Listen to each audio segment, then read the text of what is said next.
In this video, we're building a dating app inspired by Tinder, using nothing but prompts on Base 44. It's called LinkUp.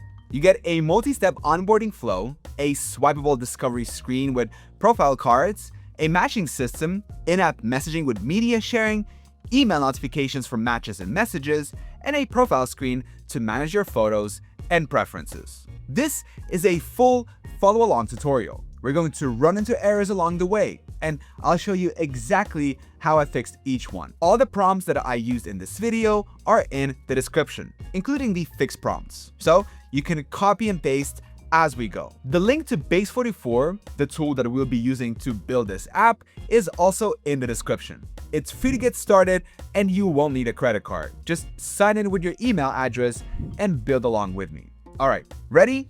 Let's get into it. Step 1. Sign up and login screens. The first prompt sets the foundation for the entire app, the visual design system, and the authentication screens. The goal was to establish a Tinder-inspired look right from the start. Dark background, that signature hot pink and red gradients, rounded cards, soft shadows, and bold typography. By defining this in the very first prompt, Base 44 carries that design system forward automatically to every screen we build after this. So what came back was clean, on-brand, and responsive across desktop, tablet, and mobile. Now, let's move on to onboarding. Step 2. Onboarding flow. After signing up, new users go through a 9-step profile setup before they even reach the discovery screen. It starts with uploading a profile photo, entering their name and age, and writing a short bio. Then, they select their gender, who they want to see, and what they're actually looking for. The options are something serious, casual dating, new friends, and not sure yet, each shown as a selectable card with an icon. Then there's the interest tag step. Users pick up to 5 tags from a list of at least 20 options across hobbies, lifestyle, and entertainment. The selected tags show in the pink-red gradients, and the unselected ones stay dark gray. After that, they set their age preference using a dual handle slider, and the last step handles location. Now, this step didn't come out perfectly on the first try. The interest tags had their own independent scroll bar, which felt really disconnected from the rest of the page. So, I sent a fixed prompt to remove that and let the tags wrap naturally as part of the main page scroll. The location step also needed a fix. Base 44 initially only built the country and city dropdown and completely skips the browser geolocation part. So, I sent another prompt to correct that. The app now first asks for location access with a button that triggers the browser's native permission prompts. If the user allows it, their coordinates get stored automatically, and the dropdowns are skipped entirely. If they deny it, the country and city dropdowns appear as a fallback instead. Below that, there's a distance preference slider from 1 to 100 kilometers, defaulting to 25, and the selected distance updates above the slider in real time as you drag it. After the fixes, the onboarding flow came together nicely. 9 clean steps, consistent design throughout, and all the data getting stored correctly for use later in the app. The next step is where it starts to look like a real dating app, building the discovery screen. Step 3. Discovery screen. This is the core of the app, and honestly, this was the one I was most nervous about. I wasn't sure how well Base 44 would pick up on Tinder's card style just from a text description. What helped a lot was attaching a reference image directly in the prompt, so Base 44 had a clear visual target to work from. I also made sure to tell it to not download or save that image anywhere in the app. It's purely there for design reference. The card is centered on desktop with a max width of around 400 pixels, so it always feels like a mobile app even on a larger screen. The photo fills the card edge to edge using object fit cover. No padding, no white border, no pixelation. There's a dark gradient at the bottom of each card where the name, age, bio, and up to 3 interest tags appear in white text. Below the card stack are 3 action buttons: a gray X to skip, a pink red heart to like, and a yellow star for super like. The cards behind the front peek out slightly at the bottom, scaled down, and slightly faded. Just enough to hint that there are more profiles without competing with the front card. Tap X and it slides off to the left.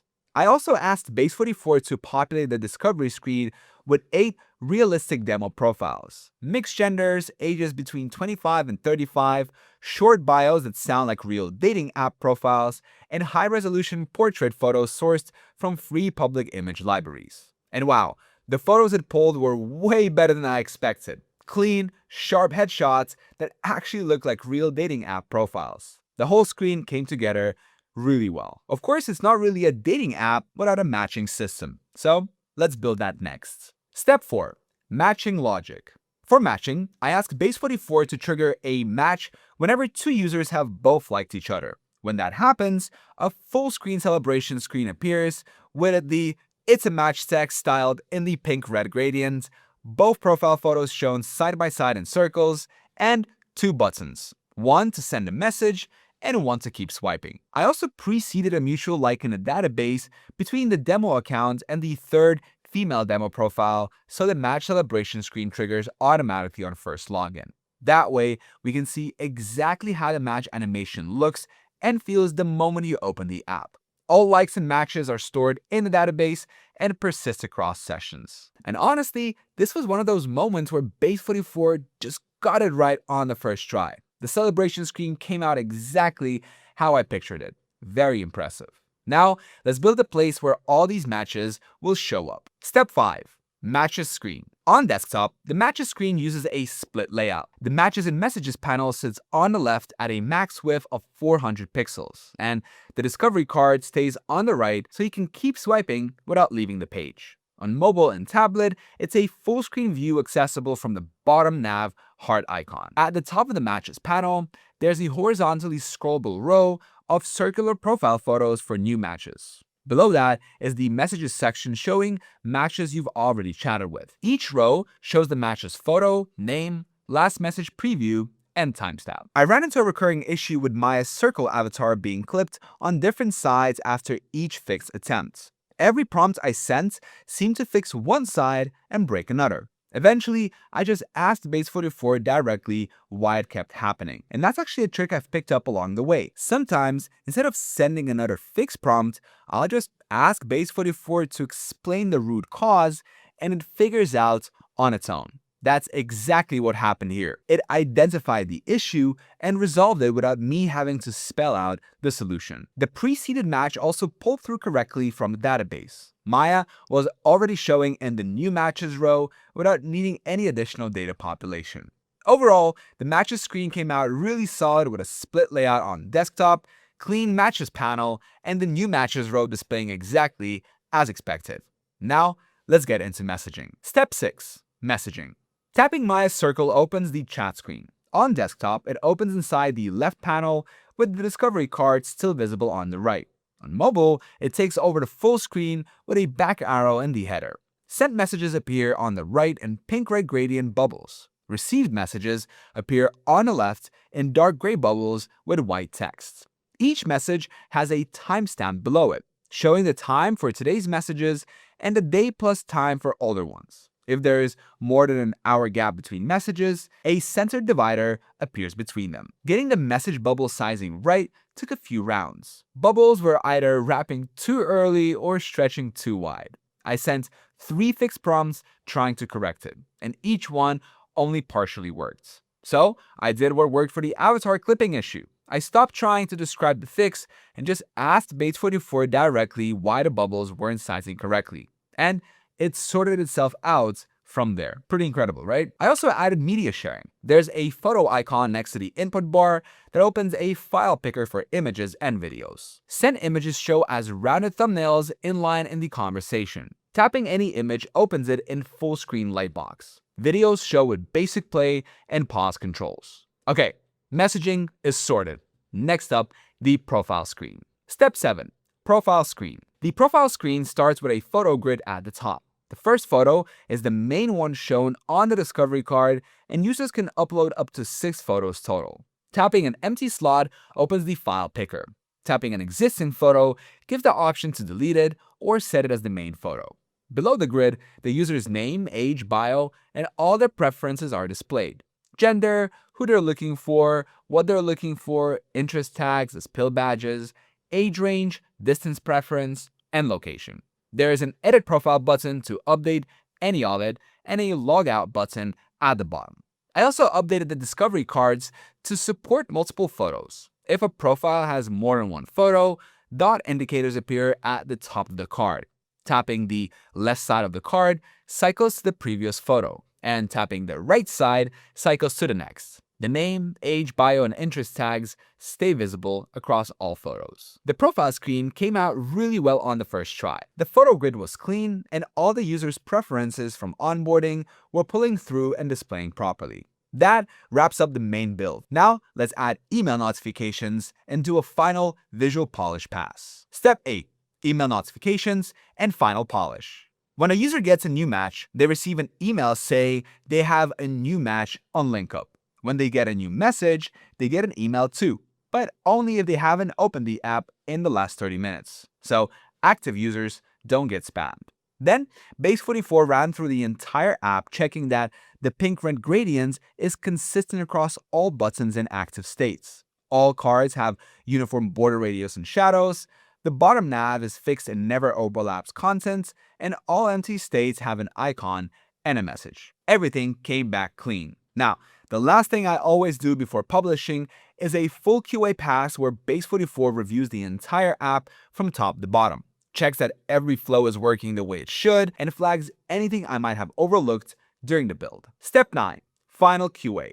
I asked Base44 to check that new users go through onboarding before reaching discovery. Returning users skip it, the location of fallback works correctly, interest tags save and display properly on the cards, the match celebration screen triggers correctly, messages are isolated between users, and nothing overlaps or clips on mobile. Base44 flagged a few things, resolved them, and then I ran the built-in security scanner.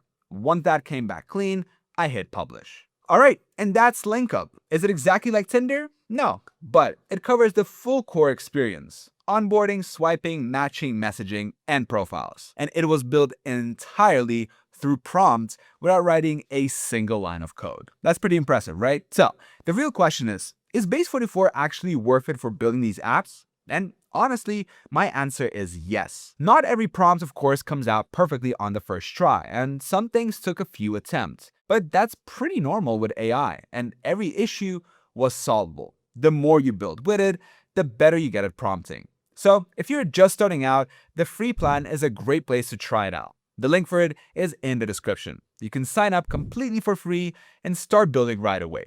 And once you're ready to go deeper, I'd go with the Builder plan. You get 250 monthly credits, 10,000 integration credits, your own custom domain, and all the backend features you will need. Oh, and if you decide to upgrade, go with the yearly plan. You save 20% straight away. The Builder plan is $50 a month, but on yearly billing, that drops to $40. And when you first sign up, Base44 gives you a 48-hour window where you can get an extra 10% off on top of that. So if you upgrade within those first 48 hours, you're looking at around $35 a month for the Builder plan. Now, that is a good deal. And if you enjoyed this video, you're probably going to enjoy this video as well because I built another cool app with Base44. So just click here and I will see you inside. Thank you.